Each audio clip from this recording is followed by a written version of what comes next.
Assalomu alaykum qadrli vatandoshlar. Efirda axborotning navbatdagi soni, studiyada Jamshid Umirzoqov. Prezident matbuot xizmatining xabar berishicha, ertaga 11 aprel kuni Qozog'iston Respublikasi prezidenti Qasim-Jomart To'qayev amaliy tashrif bilan mamlakatimizda bo'ladi.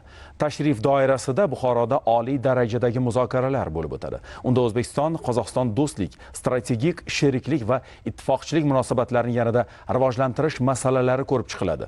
Siyosiy muloqotni, parlamentlar aro, hukumatlar aro va hududlar aro aloqalarni mustahkamlashga alohida e'tibor qaratiladi. Shuningdek, yetakchilar tovar ayirboshlash hajmini oshirish, sanoat kooperatsiyasini chuqurlashtirish, transport, energetika, suv va ekologiya sohalarida qo'shma loyiha va dasturlarni ilgari surish hamda madaniy-gumanitar almashinuvni faollashtirish masalalarini muhokama qiladilar. Xalqaro va mintaqaviy kun tartibidagi masalalar yuzasidan ham fikr almashiladi. Birgalikda tarixiy obidalarni ziyorat qilish, sanoat korxonalari faoliyati va mahsulotlar ko'rgazmasi bilan tanishish rejalashtirilgan. O'zbekiston Respublikasi prezidenti Shavkat Mirziyoyev shu munosabat bilan Buxoro shahriga tashrif buyurdi. Davlatimiz rahbari tashrif davomida bugun Buxoro viloyatini ijtimoiy-iqtisodiy rivojlantirish bo'yicha amalga oshirilayotgan ishlar va istiqbolli loyihalar bilan tanishdi. Prezidentimiz Shavkat Mirziyoyev Buxoro shahriga tashrifi davomida Buxoro viloyatining yangi ma'muriy markazida amalga oshirilayotgan bunyodkorlik ishlari bilan tanishdi. Majmua Qashqadaryo viloyati Ko'kdala tumanida sinovdan o'tgan boshqaruv organlarini integratsiyalash tajribasining davomi. U yerda 38 davlat idorasi bir joyda jamlanib, aholi uchun katta qulaylik yaratilgan. Avvallari turli yumush bilan olis masofalarni bosib, boshqa tuman idoralariga qatnagan fuqarolar barcha xizmatlarni o'ziga yaqin joyda olish imkoniyatiga ega bo'ldi. Prezidentimiz o'tgan yil Ko'kdalaga tashrifi chog'ida bunday yondashuv barcha tumanlar uchun namuna ekanini ta'kidlagan edi. O'tgan davrda boshqa hududlarda ham ushbu tajriba asosida bunyodkorlik ishlari boshlangan. Xususan Buxorodagi ma'muriy markaz 14 gektar maydonni egallagan bo'lib, birinchi bosqichda viloyat va shahar hokimliklari, viloyat prokuratura hamda ichki ishlar boshqarmalari kabi davlat idoralari bir hududga jamlangan. Bu eng avvalo mahalliy ijro etuvchi hokimiyat organlarining o'zaro muvofiqlashuvini yaxshilash, murojaatlar bilan ishlashni tezlashtirish va davlat xizmatlari sifatini oshirishga xizmat qiladi. Majmua faqat ma'muriy binolardan iborat emas. Bu yerda fuqarolarning mazmunli hordiq chiqarish uchun xiyobonlar, favvoralar va yashil hududlar barpo etilgan. Prezidentimiz viloyat hokimligining yangi binosidagi bunyodkorlik ishlari bilan tanishdi. Shu yerning o'zida davlatimiz rahbariga hududni ijtimoiy-iqtisodiy rivojlantirish, aholiga yanada qulay shart-sharoitlar yaratish borasida amalga oshirilayotgan ishlar haqida axborot berildi. Davlatimiz rahbari odamlarga qulaylik yaratish, fuqarolar turli masalalar yuzasidan har xil manzillarga borib yurmasdan zarur xizmatlarni bir hududning o'zida olishni ta'minlash maqsadida davlat idoralarini yagona ma'muriy markazlarga birlashtirish ishlarini izchil davom ettirish zarurligini ta'kidladi. Mutasaddilarga tegishli topshiriqlar berildi. O'zbekiston prezidentining tashabbusi bilan yurtimizda bank tizimida raqamli transformatsiya jarayonlarini jadallashtirish, sun'iy intellekt texnologiyalarini amaliyotga tatbiq etish strategik yo'nalishga aylanmoqda. Ayniqsa innovatsion g'oyalarni tizimli ravishda shakllantirish va joriy etish mexanizmi sifatida loyihalar fabrikasi modelini tashkil etish zamonning eng dolzarb vazifalaridan biriga aylanganligini davlatimiz rahbari Buxoro viloyatiga tashrifi chog'ida aniq misollar bilan tushuntirib berdi. Ayni shu mavzuda bu yerda Sanoat qurilish bank, Aloqa bank va Agrobank tizimga sun'iy intellekt joriy etish bo'yicha aniq loyihalarni prezidentimizga taqdimot qilishdi. Nega aynan bank tizimida loyihalar fabrikasi ishlab chiqishga ehtiyoj yuzaga keldi degan savolga javob beradigan bo'lsak, bu eng avvalo yangi moliyaviy mahsulotlarni raqamli yechimlarni ishlab chiqish, testdan o'tkazish va amaliyotga joriy etishni markazlashgan tartibda boshqaruvchi mexanizmni yuzaga keltiradi va ko'plab muammolarga o'z o'rnida yechim topiladi. Yana ham aniqroq aytsak, u sun'iy intellekt texnologiyalari bilan uyg'unlashgan holda innovatsiyalarni joriy etishni tezlashtiradi va ishlash sifatini oshiradi. Ayni mavzuda prezidentimiz aniq vazifalarga to'xtalib, uni natijalarini tahlil qilib berdi. Har bitta viloyat hokimi bilan har bitta bank rahbarlari sun'iy intellekt natijalarini qilib hisobot beradi. Sun'iy intellekt ilmiy asoslangan bizga ko'mak beryapti, tezlashtiryapti hayotimizni. To'g'ri, katta loyihalar bo'ladi. Dunyoga biz bozorimizni ochib berdik, lekin o'zimizni milliy iqtisodiy yo'nalishimiz fabrikalar loyihasi o'sha tumanga bog'liq. Bu aytib beryapti mana sizlarga.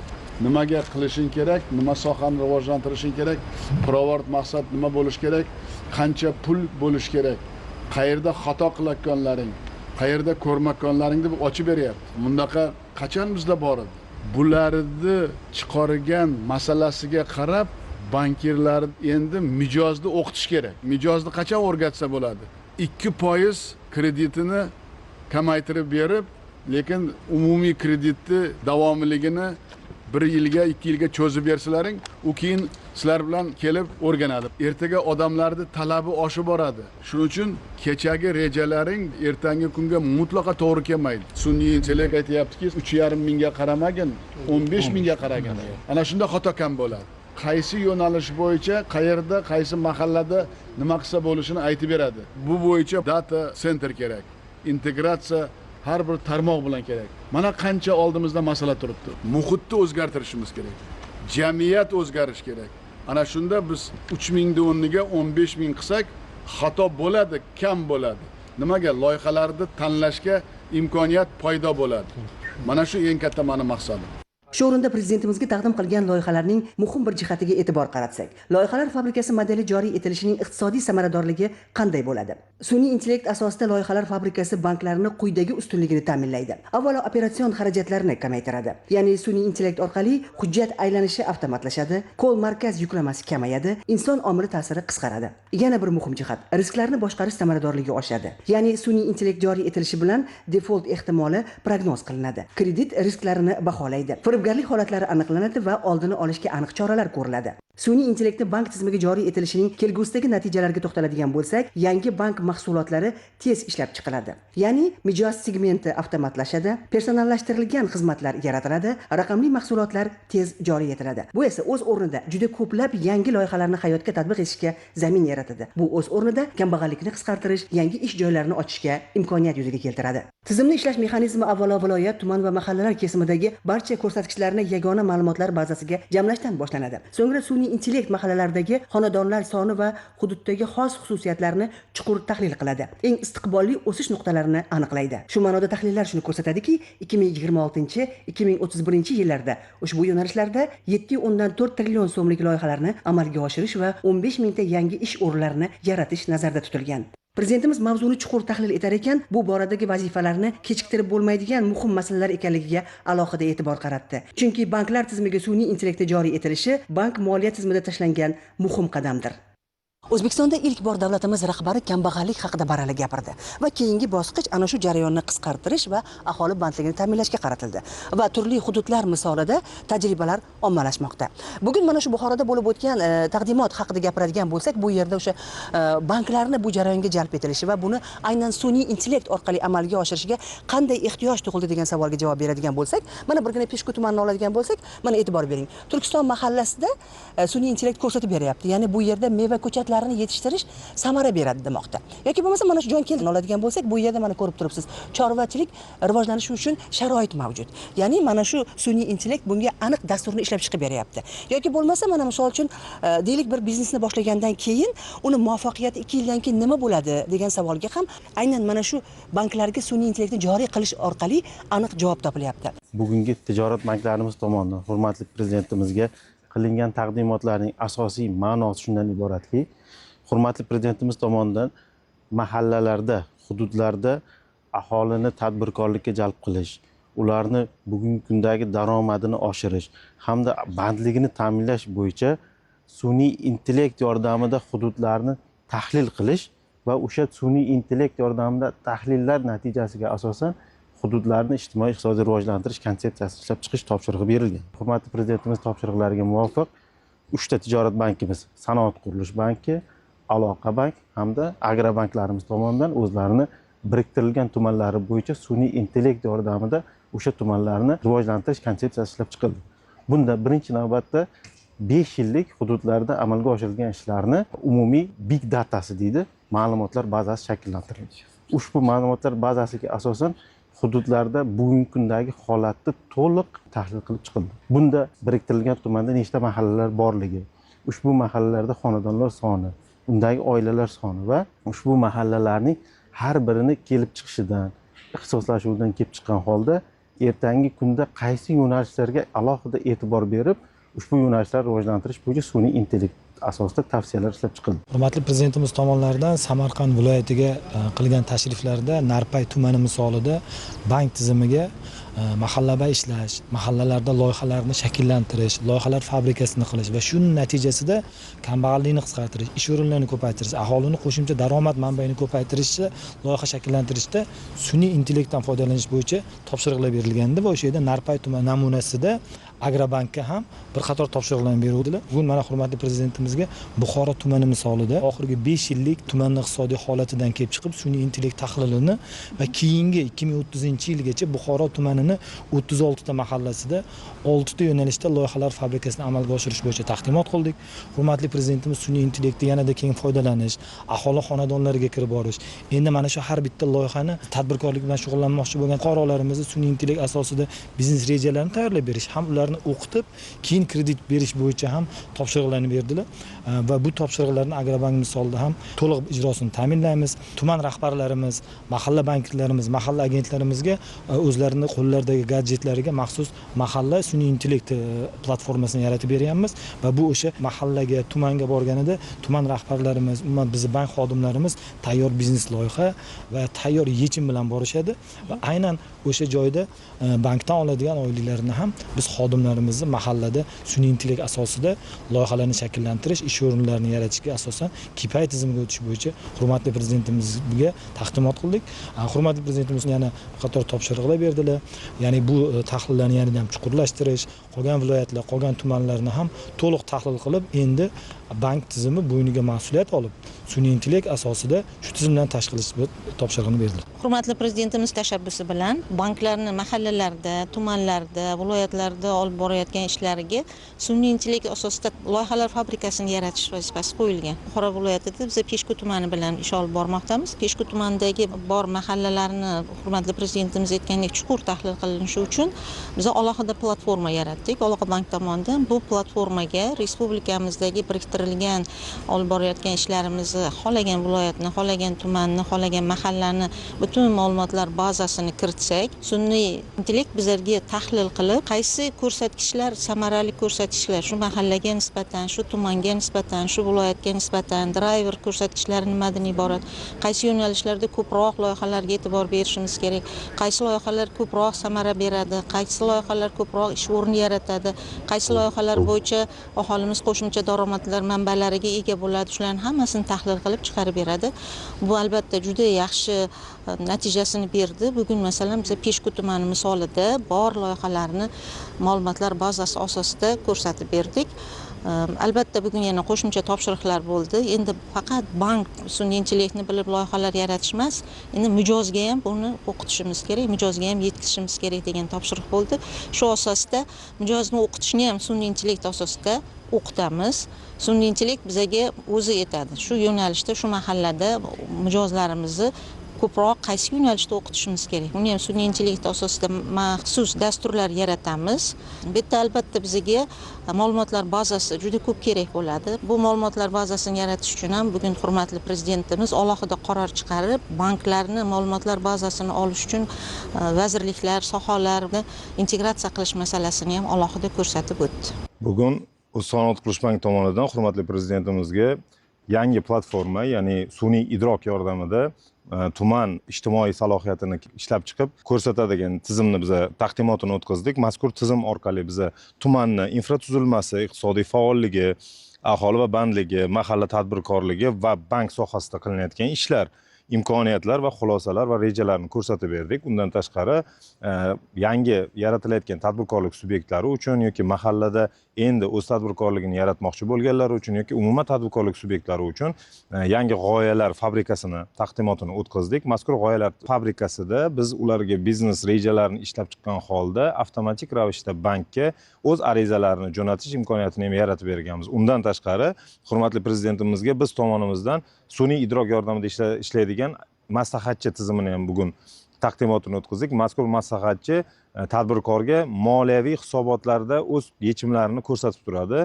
va korxonani ijobiy yoki salbiy tomonga ketayotganligini oldindan ogohlab turish imkoniyatiga ega. Qisqa qilib aytadigan bo'lsak, agar tadbirkor tomonidan faqatgina ma'lumotlarni kiritishi orqali u barcha muammolariga yechimlarni qisqa muddatlarda prognozlar keltirilgan holatda olishi mumkin. Buxoro O'zbekistonning qadim va hamisha navqiron ko'hna kentlaridan biri. Bu muazzam shahar tamaddunlarga beshik, taraqqiyotlar uchun poydevor bo'lib xizmat qilgan. 7 iqlimga dong'i ketgan ilm markazlari aynan shu yerda qad rostlagan. Bugun ham mamlakatimiz rahbari tashabbusi bilan shaharning ijtimoiy-iqtisodiy salohiyati karrasiga oshirib borilmoqda. Ayniqsa o'zining tarixiy obidalari, tabarruk qadamjolari bilan dunyo ahlini o'ziga rom etgan shaharning imkoniyatlari yildan yilga kengayib boryapti. Ark qo'rg'oni, Boykalon va Labhovuz majmualarida olib borilgan rekonstruksiya ishlari hududning turistik salohiyatini yanada oshirmoqda. Davlatimiz rahbari tashrif davomida Buxoroning tarixiy qismida ham bo'ldi. Asrlar qa'ridan bugungacha yetib kelgan bu maskan Buxoroning nafaqat me'moriy timsoli, balki ilm, ma'rifat, tafakkur va bunyodkorlik an'analarining yorqin ifodasidir. Tashrif chog'ida Buxoroning boy madaniy merosini, tarixiy qiyofasini asrash va uni yanada obod etish borasida amalga oshirilayotgan ishlar haqida axborot berildi. Prezidentimiz tashrif davomida sayyohlar uchun yaratilgan shart-sharoitlar bilan tanishib, ularni takomillashtirish, dunyo tajribasini keng joriy etish, sayyohlar oqimini bir necha barobar oshirish bo'yicha mas'ullarga topshiriqlar berdi. Bu jarayonlarda aholi uchun yangi ish o'rinlarini yaratish, xizmatlar turi va sifatini oshirish muhim ekanini ta'kidladi. Davlatimiz rahbari shahar aholisi va mehmonlarini samimiy qutladi.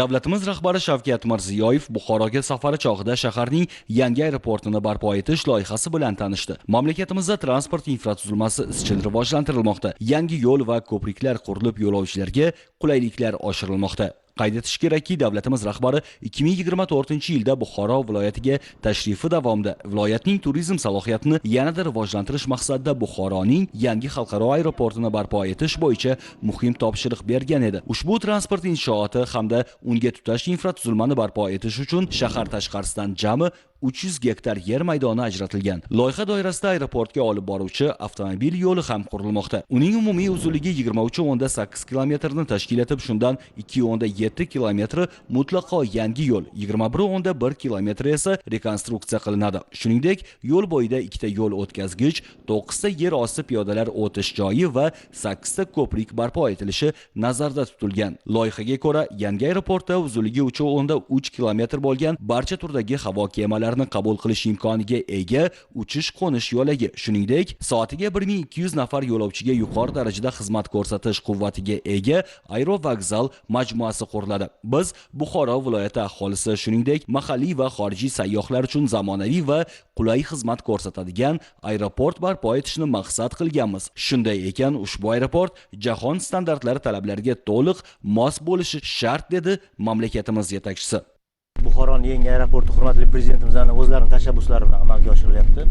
Ya'ni eski hududdagi aeroportdagi infratuzilmalarni eskirganligini inobatga olib, joylashuvi shahar ichida zichligida qolib ketganligini inobatga olib, umuman Buxoro shahri kengayib borishi inobatga olingan holda hurmatli prezidentimizning tashabbuslari bilan yangi hududda aeroport qurilishi ko'zda tutilgan. Bu albatta aeroport davlat xususiy sherikchiligi asosida amalga oshiriladi. Bugungi kunda qurilish ishlari amalga oshirilyapti. Hurmatli prezidentimiz birinchi navbatda sifatiga ahamiyat berish va sifatini nazoratga oladigan xalqaro toifalangan konsultant injenerlar bilan ishlash bo'yicha alohida urg'u berdilar. Ya'ni ertaga xususiy sherik kelganda, xususiy sherik bilan hamkorlikda mazkur aeroportni boshqarayotganimizda davlat sherigi tomonidan qurilgan ishlarini sifatini tasdiqlovchi mazkur konsultantning hujjatlarini ko'rsatish bo'yicha. Va albatta buni zamonaviy uskunalarni olib kelish masalalari va parallel holda boshqa qo'shimcha yordamchi imoratlarni qurilish ishlarini parallel ravishda olib borishlarini, bu 23 kilometr Buxorodan uzoq bo'lganligini alohida ta'kidlab o'tdilarki, bu respublikada ilk marotaba biz yangi hududda qurilish amalga oshiryapmiz. Hudud ham o'ziga yarasha murakkab yerlarga, murakkab joylashuviga bog'liqligini inobatga olib, yana bir marotaba sifatga ahamiyat berish qaror qilindi. Hurmatli prezidentimiz yangi Buxoro xalqaro aeroport qurilishiga tashrif buyurdilar va obyektni shu xalqaro standartlar asosida yuqori sifatda amalga oshirish bo'yicha topshiriq berdilar. Avvalambor eski Buxoro aeroporti bilan solishtiradigan bo'lsak, mavjud Buxoro aeroportining terminalining umumiy maydoni 4500 kvadrat. Bir soatiga 300-400 yo'lovchiga xizmat ko'rsatish imkoniyatiga ega.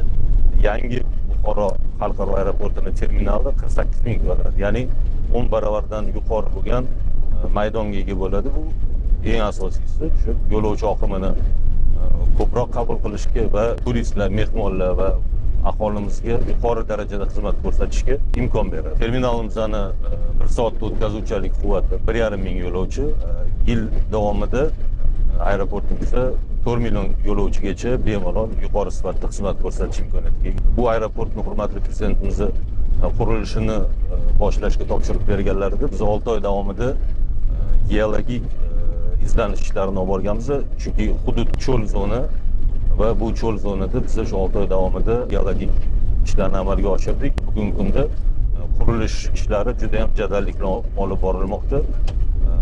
Hozirgi kunda O'zbekiston Airports tomonidan Buxoro xalqaro aeroportini terminal binosini va boshqa yondosh binolarni davlat xususiy sherikchiligi asosida boshlanish bo'yicha tender e'lon qilingan.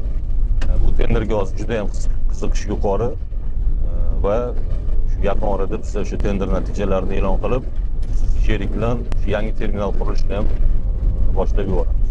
Shuningdek, Buxoroga safari chog'ida davlatimiz rahbariga Buxoro viloyatining iqtisodiy, investitsiyaviy va turizm salohiyatini oshirishga qaratilgan boshqa qurilish loyihalari haqida ham axborot berildi. Tashrif tafsilotlari bilan navbatdagi dasturlarimizda batafsil tanishtirib boramiz.